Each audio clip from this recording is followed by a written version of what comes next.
Bonjour à tous, donc aujourd'hui il fait magnifique comme vous pouvez le voir et du coup on va sortir et du coup voilà, la mer nous permet de partir à peu près quand on veut, donc du coup je prends le temps de faire une petite vidéo avant et je vais vous montrer un petit peu une check moteur. Donc on va faire un petit peu toutes les vérifications du moteur avant de partir, au moins voir à peu près où sont les pièces, où sont telle et telle chose et qu'est-ce qui sert à quoi. Voilà. Donc déjà dans un premier temps on va voir la bête, ce qui pourrait être assez intéressant. Je vais vous mettre là, ça devrait être pas mal. Donc dans tous les bateaux, la plupart des bateaux, vous avez le moteur qui se trouve derrière la descente. On retire la dernière marche, on retire les escaliers.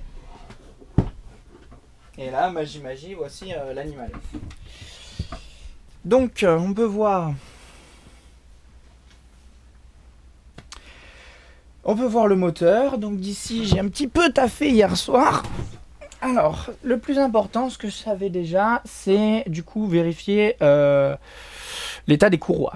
Donc pour vérifier l'état des courroies, il ne faut pas qu'on fasse plus d'un quart de tour. En essayant de tirer comme ça, il ne faut pas qu'on puisse faire plus d'un quart de tour.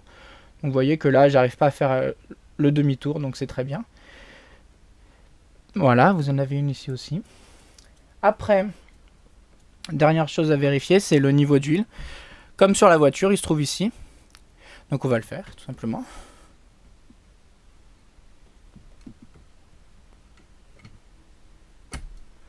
Hop. On enlève. On retire, je vais chercher un petit bout de sopalin.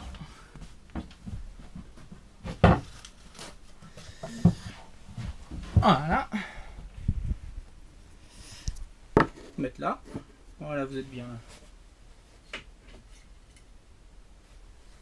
Hop, donc comme la voiture, hein, vous avez le témoin en minimum en bas, maximum en haut. C'est à peu près le même principe. Hein. On l'essuie.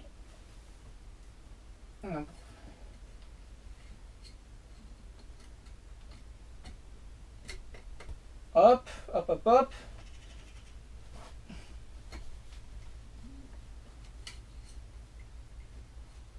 Et là, résultat, on voit que on est good. On est très bien. À savoir qu'il ne faut pas qu'il y ait trop d'huile non plus. Il faut que ça reste vraiment entre les deux témoins. Sinon ça fait des dégâts.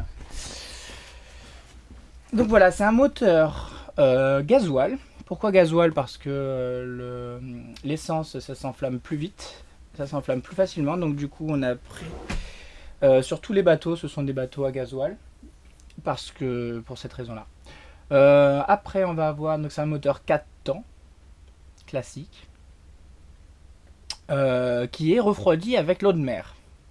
Donc vous avez ici la vanne d'eau de mer, comme vous pouvez le voir. Donc ça c'est important qu'elle soit fermée le reste du temps, mais c'est surtout très important de l'ouvrir, sinon vous fusillez le moteur directement. Donc dès que vous devez démarrer le bateau, il y en a qui cachent même les clés du moteur ici pour pas oublier, si vous voulez, de bouger cette vanne à chaque fois, d'ouvrir cette vanne à chaque fois, sinon c'est la fin. Vous partez pas.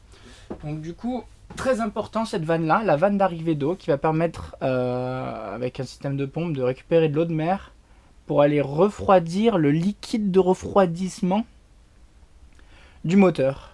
Liquide de refroidissement qui se trouve là-bas. Vous voyez que il est là avec deux témoins encore, plein, etc. Voilà, ici vous avez le filtre fin. Donc ça c'est ce qui permet de filtrer l'essence. Il y a d'abord un pré-filtre que je ne vois pas, qui est peut-être celui-là là-bas. Un pré-filtre pour justement enlever les merdes, etc. Qui peuvent se trouver dans l'essence, etc. Pareil pour... il ne faut pas qu'il y ait d'air ni d'eau salée, d'eau de mer. Et puis après ça finit dans ce pré-filtre là. Donc il faut de temps en temps l'ouvrir, le nettoyer, voilà, faire en sorte que ce soit tout propre. Pour bien que ça fasse le boulot. Vérifiez ici qu'il n'y ait pas d'eau, vous voyez qu'il n'y a pas un pet d'eau, donc c'est pas mal. Et vous avez ici, alors ça c'est le rouet. Et donc ça aussi ça s'enlève, tac tac tac, on enlève toutes les vis pour nettoyer la petite pièce qui est à l'intérieur. Et donc ça c'est pour filtrer l'eau de mer. et non l'essence comme tout à l'heure. Tout à l'heure c'était pour filtrer donc l'essence qui arrivait du réservoir, et là on filtre l'eau de mer qui passe après dans les tuyaux et qui va du coup tout refroidir. Voilà, donc bien sûr après on vérifie qu'il y a de l'essence. Donc on a vérifié les niveaux, on a vérifié les courroies et on vérifiera à l'extérieur qu'il y a de l'essence. Maintenant je vais en profiter pour vous montrer l'arrière de la bête parce que c'est quand même assez sympa aussi. Donc vous voyez que c'est toujours très compliqué. Là j'ai déjà déplacé le tout pour gagner du temps. Mais imaginez que si vous avez tout votre bordel là et que vous devez accéder au moteur, ça peut prendre plusieurs heures. Hop, donc on va avoir accès à la bête. Vous voyez, alors je sais pas si c'est du doublage, j'imagine que c'est pour le son et les vibrations, mais peut-être aussi que c'est que ça coupe un peu les flammes, au cas où. Donc voilà la bête. Ouais, c'est allumé, je peux pas faire mieux. Donc du coup, vous avez ici ce qu'on appelle le tourteau. Voilà, en plus c'est bien la région. C'est ce qui permet en gros de fixer l'arbre de l'hélice au moteur, à l'axe du moteur si vous voulez. Donc voilà, c'est une partie qui est assez délicate. Pareil pour ça, c'est le presse-étoupe. Donc ça c'est ce qui permet de faire justement l'étanchéité entre le passe-coque qui se trouve ici et l'axe. C'est-à-dire que tout ça, ça va tourner à fond. Mais vu que là il y a de l'eau juste en dessous, on est juste en dessous de la coque là. Juste en dessous de la coque, il y a la ligne de flottaison, donc on est sous l'eau même carrément. Il faut que ça reste étanche, etc. Donc du coup, il y a cette petite pièce-là qui s'appelle le presse-étoupe, qui est très important à vérifier et à changer aussi assez régulièrement. Donc voilà. Là, vous voyez, le liquide de refroidissement, il n'en reste plus des masses, donc faire attention à ça. Et donc ici, vous avez la batterie moteur. L'autre batterie étant là. Donc ça, c'est la batterie qui ne sert que au moteur, que à démarrer le moteur, etc. Voilà, vous avez une vue d'ensemble un petit peu du bousin. Vous voyez que c'est un beau bébé. Hein. C'est quand même le même moteur qu'il y a sur son grand frère, le Sun Odyssey 32. Donc du coup, c'est une grosse motorisation. C'est un 21 chevaux, donc c'est quand même pas mal. Et voilà, et vous voyez qu'il est tout propre, tout bien entretenu, tout nickel, et ça fait vraiment plaisir. Donc voilà, à continuer à conserver cet entretien là. Donc maintenant je vais vous montrer une dernière chose, peut-être, c'est on va sortir.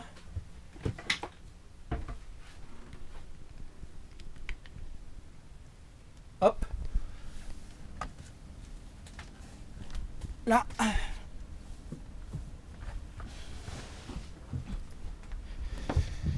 Donc ici vous avez le tableau de bord avec donc les clés. Vous mettez les clés, on insère, on fait préchauffer le moteur.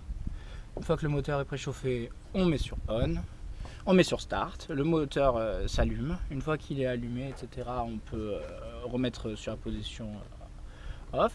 Et puis ici, toujours pour éteindre le moteur, c'est un espèce de étouffoir. Donc vous appuyez ici, c'est bien de vérifier en mer quand même, vérifier au port si l'étouffoir fonctionne bien avant de partir.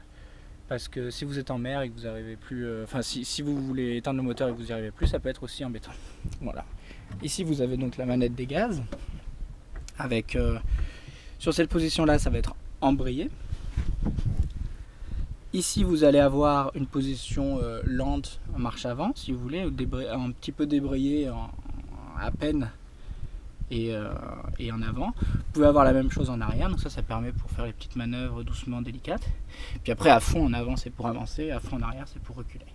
Voilà, sachant que le petit bouton là permet d'embrayer justement et de mettre des gaz sans faire avancer le moteur. Donc si vous appuyez là et que vous mettez en avant, ça vous permet de faire tourner le moteur, etc. si vous avez besoin, sans que le bateau avance.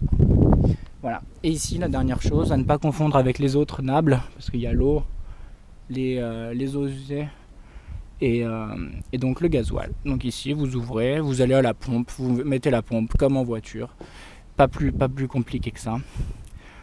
Et voilà. Voilà, donc nous on se prépare à partir. Et puis voilà, j'espère que la vidéo vous intéressera d'une façon ou d'une autre.